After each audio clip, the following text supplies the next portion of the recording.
actually know what to do with the results sometimes.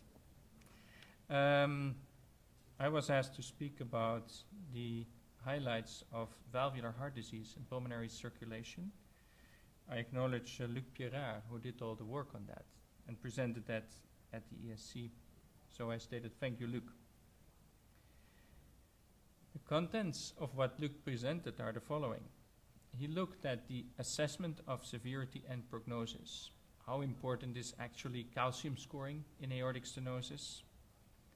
How important is sudden death in aortic stenosis? That's something that's questioned quite often. Some people have the opinion that sudden death plays an important role in aortic stenosis. Should we leave echocardiography and start doing everything with MRI in primary mitral regurgitation? I personally think not, because I think that's going to be very time consuming and most laboratories will not be able to handle that. But there are people who looked into that. Infective endocarditis, as you know, ESC changed their guidelines and softened a little bit the prophylactic antibiotic regimen, for example, if you go to dental procedures. And in the population studies in Scotland, they looked whether this had an impact if we would see more endocarditis than we used to see in the past, now that we liberated a little bit the process of prescription of anti-endocarditic medication. Transcatheter interventions, that's probably the biggest topic in interventional cardiology of today. And at ESC there were many presentations regarding that. One was on the long-term effects of transcatheter aortic valve intervention, TAVI. But the TAVI is already a little bit outdated, and the ones who work a lot in transcatheter interventions are focusing on transmitral valvular intervention, and there can be replacement or repair. Repair is mostly done with mitral clip, as you know, but there's also possibilities to replace. We can also do valve-in-valve procedures, as I will explain to you. Then we will speak about tricuspid regurgitation. We just looked in our own echocardiographic database. We have one very large database which stems all the way from 1990. So every echo that was done since 1999 in our department is digitized. So that means that we can go back all the way to the raw data. And we just evaluated the entire database, which is multiple 100,000 patients. And we found that we have about 3,000 severe mitral tricuspid regurgitation patients. I would say 95% of that is secondary, not primary. So the vast majority is related secondary. So that means mostly related to left-sided heart disease. And we looked at the median survival, and the survival median is around the timing of 4.5 years, and more than 50%, close to 60% of the patients is dead within that period. So the discussion comes, should we do something about this tricuspid regurgitation? And then the last topic that Luc addressed is balloon angioplasty in CTPH. So we start talking about assessment of severity and prognosis. Then I'll show you this study. This is CT scoring of calcium in patients with aortic stenosis. So this is a CT scan that is done of the valve, and it quantifies the amount of calcium in that valve, just like you do in the coronary arteries. And why do people do that? Because in every transcatheter heart valve patient that is considered for the procedures, a total body CT is done, so that we have all the vessels, all the potential access ports, like the carotid, like the subclavian, like the direct aortic, like the peripheral femoral, etc. And so these scans are routinely available, and the valve itself is also visualized. So this is data coming from 8 centers. They have almost 1,000 patients, and they see concordant in 708 out of the 1,000. That in itself is already interesting. That means that sometimes the echo says this is significant and the CT scan says not, and sometimes the other way around. So the discordant ones are 200. And if you look at concordant, severe, that means that the velocity maximum is more than 4 meters per second. The aortic valve area indexed for body surface area should be less than 1. And this is 436 of those. And then they have concordant non-severe, where the velocity is less than 4, and the aortic valve area is more than 1, and that is 272. So they work with the concordant ones. And when they look at that, they come to the following conclusions. On the top row here, you see the cutoffs that they find for a severe aortic stenosis. That was already done once in another study, so they confirmed that now in the second study. For women, if you have a calcium score more than 1400 in your valve, that means that you have a severe aortic stenosis. For men, that's higher. There you should have more than 2000 in your valve, and then you have a severe aortic stenosis. So what the beauty is of this is that if you have issues like low flow, low gradient, that the ventricle is not functioning and therefore the valve doesn't open, the CT scan takes care of that, because he will not see calcium and he will tell you that this is not an aortic stenosis. That's why the simple calcium score probably is the way forward. They have excellent diagnostic accuracy as compared to echocardiography if they are concordant. And that's the reason why the discordants are excluded, because that's different pathophysiology. That is the low flow, low gradient. What they do, these calcium scores, and that's the topic of this new study, is that they offer the most powerful prediction of aortic valve replacement or death in all patients, and also even in the discordant group. And here you see the non-severe patients, and here you see the very severe patients. So they almost all reach the endpoint, but it's a combined endpoint of not doing anything, patients dying, or replacing the valve. So don't see that this is a very bad outcome, because that is not the case. But it's just that lots of calcium, you need to do something. If you don't do something, the patient's going to have a problem in terms that death may follow relatively fast. If you take all the routine parameters of severe aortic stenosis, are all related: valve area, maximum velocity, age, and male gender. You see that that severe calcium knocks out basically everything. So very simple way in the future to say this valve has a severe stenosis. Next topic was sudden death in asymptomatic patients with aortic stenosis. So this is a retrospective analysis of the C study. As you remember, the C study was cholesterol lowering in aortic stenosis. That was done years ago. Actually, I think that was presented when Kim Fox was president at ESC. And this is an incidence and risk factors for CAD, for sudden cardiac death evaluation. And they saw actually that sudden cardiac death occurred only in this C cohort in 19 out of almost 1,200 patients, which is 1.6%. Now, these are not all severe aortic stenosis. They're also less severe. But anyhow, the idea that patients often die suddenly with aortic stenosis is not true, because that's what you see here. The annualized event rate was 0.36 per year, so that is also not much.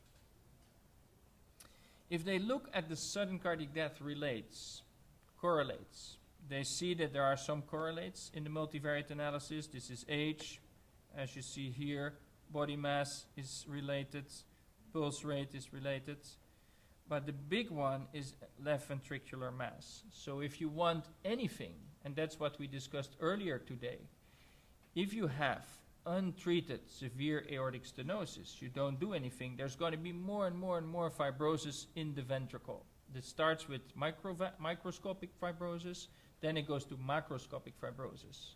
But the idea is probably that if you have more of that fibrosis, you're also prone to sudden cardiac death.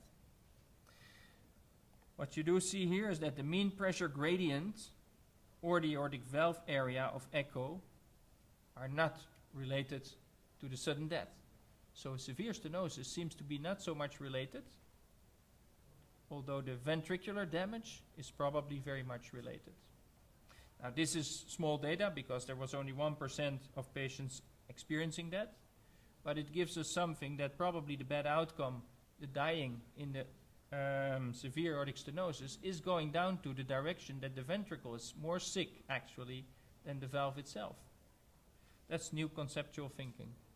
Is cardiac MRI more accurate than 2D echo to quantify primary MR?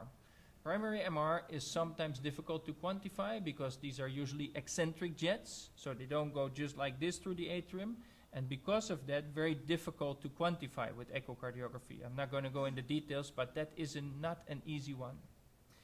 So here you see that the echo regurgitant volume in general is about 20 millimeters more than the CMR regurgitant volume. Which one is right and which one is wrong does this not say?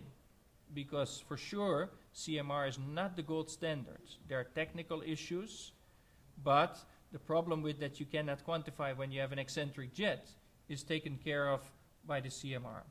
And that's what you see here, late systolic or multiple jets that go in different directions. There we have a problem. And eccentric jets, what I just mentioned to you, there we also have a problem. This is where echo cannot do well. And the holosystolic central jets, there CMR and echo have a pretty good agreement. But echo has, CMR has its own limitations. We're not going to discuss that today, but do not immediately take that the CMR is the gold standard and that everybody needs a CMR, because I believe that that is not true.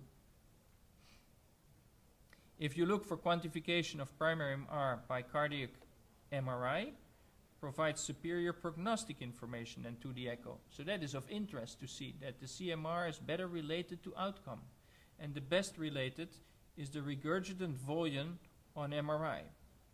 I don't have any answers for you. I just see that in this smaller study, this is what comes out.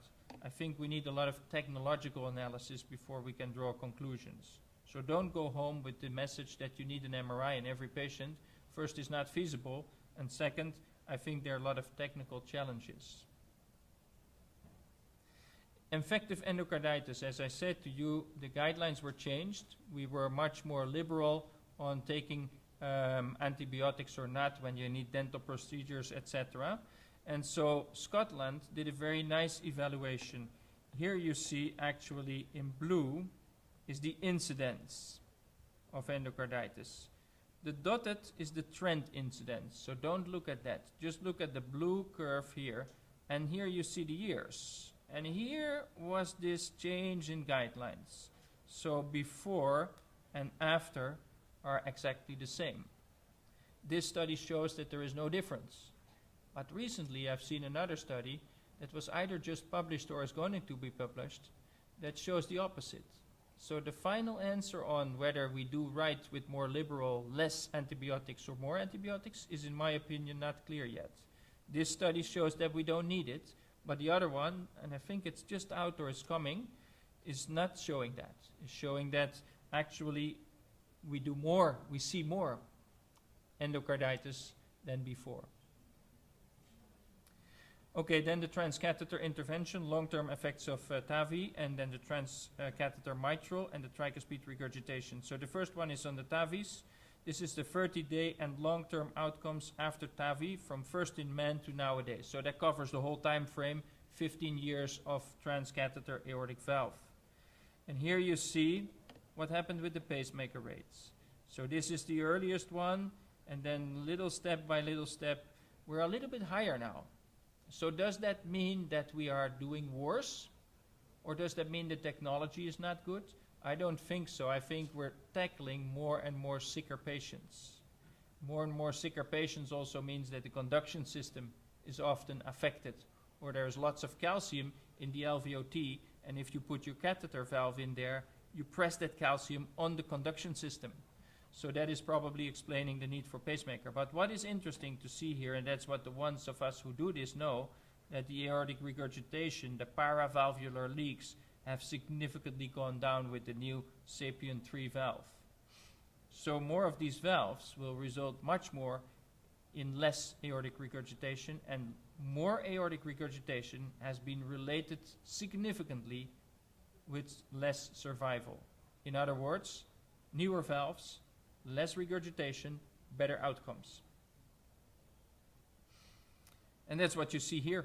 Here you see the dramatic decrease in the 30-day mortality over the years. And you see overall, and the femoral is in red, and the others are in green. But in general, we see a massive decline in mortality. And that's a good thing. That means that we're going in the direction that we can use this more and more as a routine procedure.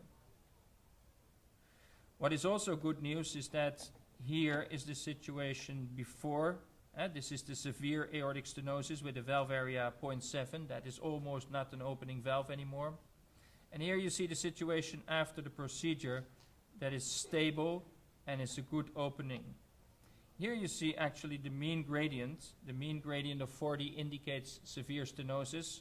You see that going down, and you see that it stays down.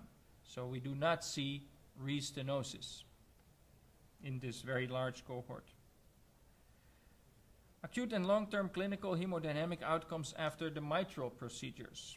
So what procedures do we have? This is a small group, and it's a diffuse group, so it's 91 patients. The first is valve-in-valve. That means that a surgical bioprosthesis has been implanted, and they put a transcatheter valve in because we know that after 10, 15 years, the bioprosthetic valve degenerates. So we are looking at 34 of those patients. We also have people after annuloplasty, which failed. That's the surgical annuloplasty, where actually a failure was, and that's a valve in ring. So the annuloplasty is a ring, and you put in a transcatheter valve because you can anchor that on the annuloplasty ring. And then if there's lots and lots of calcification on the mitral annulus, you can also anchor your prosthesis there. And you see here that 27 of those have been included. If you have a non-calcified, normal opening, etc. mitral valve, you cannot anchor. It won't stick there, a transcatheter aortic valve. So this is a small group, 91 patients. And what you see here, this is the first thing that you see. Look at the death rate. Whatever disease we have, valve-in-valve, valve-in-ring, valve-in heavy calcium, 1/3 of them dies over time. And that is related to the comorbidities, but also that we're not yet ready for this procedure. We need better devices. We're not able to have as good results as with the transcatheter aortic. Mitral valve is much more difficult than aortic. Cardiovascular death, as you see here, also quite high. Reintervention, but these are very small groups. We're looking here at 1 patient, 4 patients, 2 patients. I don't think we can say anything reasonably about this. This is interesting. I would have estimated that this would be higher if I would put a valve between the atrium and the ventricle. That means that it comes from a low flow. You would imagine that there would be lots of thrombosis. But it is not that much. So it's 10%, 8%, 10%, 11%. Probably heavy anticoagulation next to it, which then in itself is not making it a great procedure. This is the New York class 1 or 2, 60%, 70%, 50%, 70%, but also again small numbers, but they do better. They are symptomatically better. This is important here, the surgical mitral valve replacement, 7, 0, 7, so that is significant also. And that is important to realize, that makes us realize that we're not yet ready for procedures in mitral valve. Clip is a different story. That's doing well. But replacement or valve in prosthesis, ring, etc. is difficult. Transcatheter treatment of tricuspid regurgitation. So I told you that's a frequent problem. 80% is functional, probably more. In our database is 95%. Surgical mortality is high, 20%. And why is it high? Because not the procedure, but the patient is very sick. So keep that in mind, that there's lots of confounding in here. Additional interventional approaches are required. Safety and feasibility of transcatheter repair of severe TR with the mitral clip system in 64 patients. So you can just put the clip, like you do on the mitral, also on the tricuspid. Now this is what it looks like, these results of these 64, and you see here that they improve actually in symptoms. This is the situation before, and this is the situation at follow-up. So this is all New York 1, and New York 2 and New York 3, where it was 3 and 4 much more before. But it's certainly not that we get them all asymptomatic, because these are still in 3. And this here, the same picture, this is what we do with the regurgitation. This is severe, and massive regurgitations before, and this is the situation after. So we do a good job, but despite the fact that we do a good job, symptomatic, they don't get so much better. And this indicates again that there's other disease than just fixing that hole by a clip. That doesn't solve it. So therefore it's a much more, and that probably calls for much earlier intervention in the tricuspid. The last slide that I have is about pulmonary embolism and CTPH. So balloon pulmonary angioplasty for inoperable chronic thromboembolic pulmonary hypertension. That's what we're talking about here. And here this work looks at the hemodynamic effects, and you see that the gradient is going down with this procedure, what we expect, but we show it also. And the vascular resistance is going down. That's also clear.